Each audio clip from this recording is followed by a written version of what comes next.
बहुजन हिताय बहुजन सुखाय। मीडिया बंधुओं, जब से यूपी में 9 विधानसभा की सीटों पर उपचुनाव घोषित हुए हैं और इस बार इन सभी विधानसभा की सीटों पर बीएसपी भी अकेले ये चुनाव लड़ रही है, तो तब से बीजेपी व सपा गठबंधन की नींद उड़ी हुई है। जब से उन्हें मालूम पड़ा कि बीएसपी भी 9 विधानसभा की सीटों पर बाई इलेक्शन लड़ रही है, तो तब से बीजेपी व सपा गठबंधन की नींद उड़ी हुई है, क्योंकि बीएसपी ने यहाँ काफ़ी समय से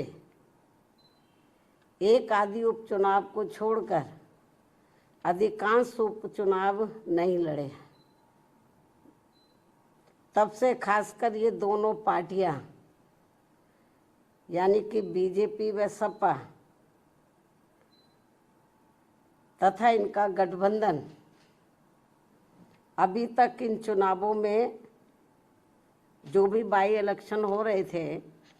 तो अभी तक इन चुनावों में अंदर अंदर आपस में मिल बांट कर ये चुनाव लड़ते रहे। लेकिन इस बार हो रहे उपचुनाव में जब बीएसपी में मैदान में डटी हुई है, तो अब इन दोनों पार्टियों में इनके गठबंधन की काफ़ी परेशानियां बढ़ गई हैं।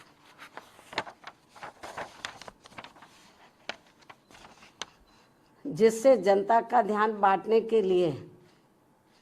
अब बीजेपी बटेंगे तो कटेंगे और सपा एंड कंपनी के लोग क्या कह रहे हैं, जुड़ेंगे तो जीतेंगे। इन नारों को प्रचारित करने व इनकी पोस्टरबाजी आदि भी खूब करने में लगी है, जबकि इनकी हर मामले में रही दोगली सोच व नीतियों को ध्यान में रखकर वास्तव में होना ये चाहिए कि बीएसपी से जुड़ेंगे तो आगे बढ़ेंगे व सुरक्षित भी रहेंगे। हालांकि प्रदेश में विकास व कानून व्यवस्था के मामले में बीएसपी की रही सरकार की तुलना में बीजेपी की वर्तमान में चल रही सरकार से व इसके पूर्व में सपा के रहे शासनकाल से भी जनता को ये जरूर सोचना चाहिए कि इन तीनों में से केवल बीएसपी का ही शासनकाल काफ़ी बेहतरीन रहा है। ऐसे में इनको ये हवाई नारों, ऐसे में इनको प्रदेश की जनता को इनके ये हवाई नारों व पोस्टरबाजी आदि के चक्कर में बिल्कुल भी नहीं पड़ना चाहिए। इसलिए अपनी कमियों की वजह से ही अब बीजेपी के लोग ये नारा लगाकर उपचुनाव में वोट मांग रहे हैं कि बटेंगे तो कटेंगे, ये नारा लगाकर वोट मांग रहे हैं, तथा वही सपा के लोग भी ये नारा लगाकर वोट मांग रहे हैं कि जुड़ेंगे तो जीतेंगे। जबकि इनकी आड़ में ये दोनों पार्टियां यहाँ के लोगों को केवल गुमराह कर रही हैं। इन नारों की आड़ में तो ये दोनों पार्टियां और इनके गठबंधन यहाँ के लोगों को केवल गुमराह कर रहे हैं, जिनसे इन सीटों के वोटरों को, मतदाताओं को सावधान रहना बहुत ज़रूरी है। ये केवल अपनी कमियों पर से ध्यान बांटने के लिए इस किस्म के ये नारेबाजी कर रहे हैं, पोस्टरबाजी कर रहे हैं,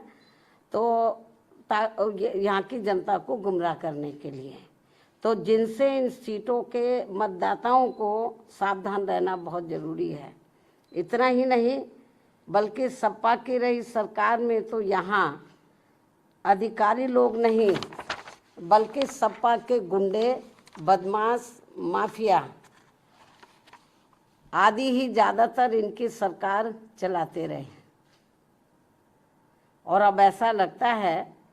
कि यहाँ हो रहे उपचुनाव में सपा अपने गुंडों, बदमाशों व माफियाओं को अंदर अंदर ये कह रहे हैं कि ये उपचुनाव जीतोगे तो आगे सरकार बनाओगे, तभी फिर बचे भी रहोगे। अपने गुंडे बदमाश माफियाओं को अंदर अंदर ये कह रहे हैं। इस किस्म की रिपोर्टें भी हमें सुनने के लिए मिल रही हैं। इस प्रकार से इन विरोधी पार्टियों की ऐसी सोच व धारणा से दूर रहकर अब बीएसपी ये चाहती है कि इनसे दूर रहेंगे तो बचे रहेंगे, इन दोनों पार्टियों से, इनके गठबंधन से दूर रहेंगे तो बचे रहेंगे। और अब समय आ गया है कि लोगों को खुद ही इन विरोधी पार्टियों के इस प्रकार के घिनौने, विषैले व संकीर्ण राजनीति के छलावों आदि से बचने के साथ ही इनके गुमराह करने वाले ऐसे नारों व पोस्टरबाजी आदि से भी जरूर बचना होगा और इसका जवाब इसी चुनाव में भी देना होगा। इसलिए यूपी में हो रहे विधानसभा चुनावों में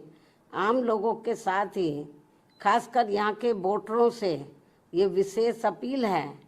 कि वे इन विरोधी पार्टियों के ऐसे किसी भी छलावे, बहकावे व भड़कावे आदि में ना पड़कर अपना व अपने परिवार के हित में तथा प्रदेश के भी हित में ऐसे सभी पार्टियों से दूर रहते हुए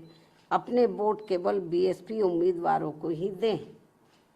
क्योंकि इसी में ही सबका हित निहित व सुरक्षित भी है। इसके अलावा आप लोगों को ये भी मालूम है, यूपी के उपचुनावों के साथ साथ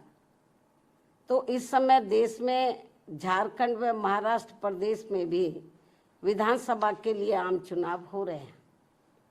यहाँ भी हमारी पार्टी अकेले ही अपने बलबूते पर ये चुनाव लड़ेगी। और यहाँ खास ध्यान देने की बात यह है कि इन दोनों राज्यों के चुनावों में, झारखंड व महाराष्ट्र, इन दोनों राज्यों के चुनावों में बीजेपी व कांग्रेस का बना गठबंधन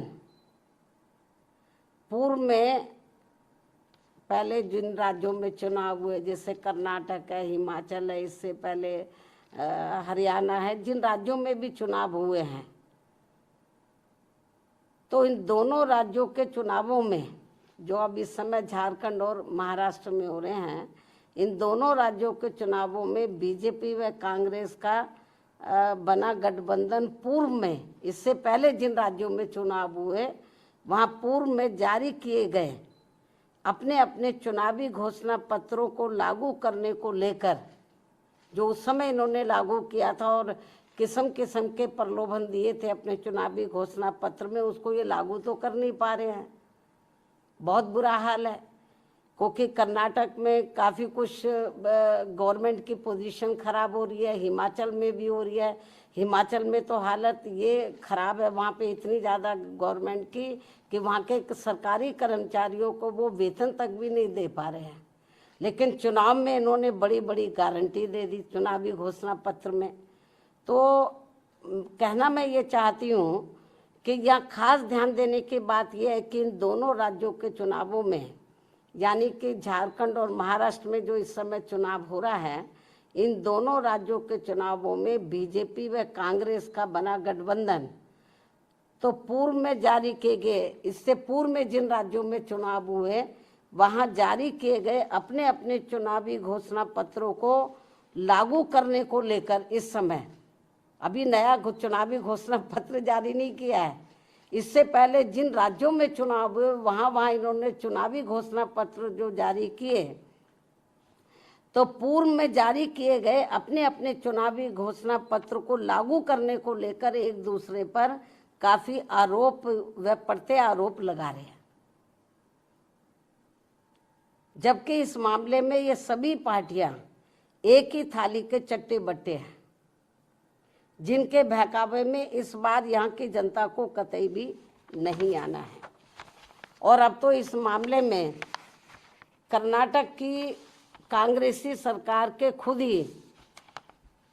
इस पार्टी के राष्ट्रीय अध्यक्ष इस मामले की पोल भी खोल रहे हैं और इस मामले में ऐसे सभी पार्टियों पर अब जनता को कतई भी विश्वास नहीं करना है। इतना ही नहीं बल्कि पूरे देश में हर क्षेत्र में महिलाओं का उत्पीड़न होना अभी तक भी बंद नहीं हो पा रहा है। और इस मामले में अभी हाल ही में महाराष्ट्र में अरविंद सावंत द्वारा जिस प्रकार से वहाँ एक महिला के लिए अभद्र भाषा का इस्तेमाल किया गया है, उसे सरकार को हल्के में न लेकर, ये बहुत ही शर्मनाक है, अमानवीय है, निंदनीय है। जो उन्होंने अभद्र भाषा का इस्तेमाल किया है तो उसे सरकार को, वहाँ की सरकार को हल्के में न लेकर बल्कि अति गंभीरता से लेते हुए उसके विरुद्ध सख्त कानूनी कार्रवाई करनी चाहिए, जो ये बहुत ज़रूरी है। और ये ऐसा नहीं हुआ तो और लोगों के भी फिर मनोबल बढ़ जाएगा कि और भी बोलते जाओ और महिलाओं के बारे में, जो ये ठीक नहीं है। इन्हीं कुछ ज़रूरी बातों के साथ ही अब मैं अपनी पार्टी के लोगों से यूपी में 9 विधानसभा की सीटों पर हो रहे उपचुनाव के साथ साथ झारखंड व महाराष्ट्र